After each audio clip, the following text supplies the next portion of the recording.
Intermission. Meeting of the dazzling family of villains. Isabel looked up. A swarm of pteradragons blotted out the blue sky, casting her in shadow. Dragon raids happened often in Quebec, but a swarm of pteradragons attacking En force was rare. Nevertheless, Isabel was not filled with terror or despair. For before her very eyes was the only one in the world who could use unchanted magecraft, the silent witch. The witch held her staff aloft. A glittering gate opened up in the sky, sending wind lancing toward the pteradragons, striking them down. Their brows shot through, the dragon corpses fell, but they didn't collide with any buildings or people on the ground. Instead, they floated over and piled themselves in an open area. What other mage could not only kill every dragon present, but even shift them out of the way like this? Her body a-tremble, Isabel cried out in emotion. She's just so cool. And that was where the dream ended. Waking up in her room in her family's estate, Isabel sat up in bed and exhaled.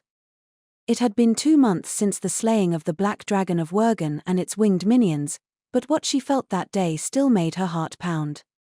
She brought her hands up to her cheeks, relishing the irresistible bliss, chuckling to herself. Soon, she would meet the silent witch she so adored. Ah, I simply cannot wait. She hugged her pillow and swung her legs. How come you're in such a good mood, Isabel? Asked Henry at the breakfast table as soon as he saw her face. Isabel took a sip of her black tea and smiled. Heh. I had the most wonderful dream this morning. The one where the silent witch saves Quebec, he replied without missing a beat. For the last 2 months, the silent witch was all Isabel had dreamed about. That's right, she said with a nod. Then Henry's eyes, quite close in color to Isabel's, began to sparkle. That's so cool, he said. I wish I could help her, too. Or, if I was born 1 year earlier, I could have enrolled in the intermediate course. Once autumn came, the silent witch would be enrolling at Serendia Academy as part of her mission to protect the second prince, and Isabel had been requested to provide support. The barrier mage had been the one to come to her with the idea. Please bully her as you see fit, he'd said. She's less likely to be found out that way. In other words, Isabel would act like the villain in their story, torturing the silent princess to lend her a layer of camouflage. At least, that was the conclusion the Nortons had come to in their family meeting.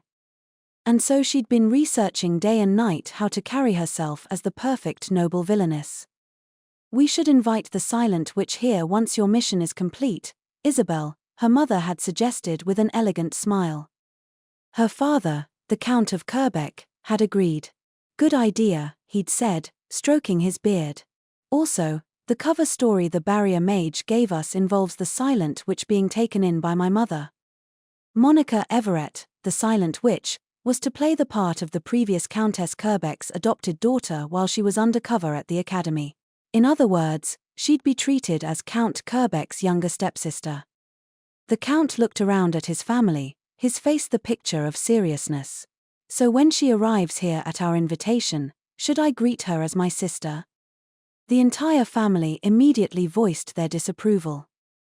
Objection, I say, said Isabel. The silent witch may be playing the part of my aunt, but in all other cases, I would prefer to call her my elder sister. Me too, chimed in Henry. I want to call her my big sister, too. Dear, the silent witch would be troubled to suddenly have an elder brother like you. Opposed by not only his son and daughter but even by his wife, the Count nodded deeply.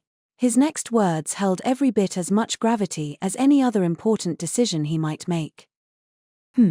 I see your point. Then let us never speak of this joke again. Now, on to our next matter. We must discuss if the proper form of laughter for an evil count is closer to heh or more of a kekeke.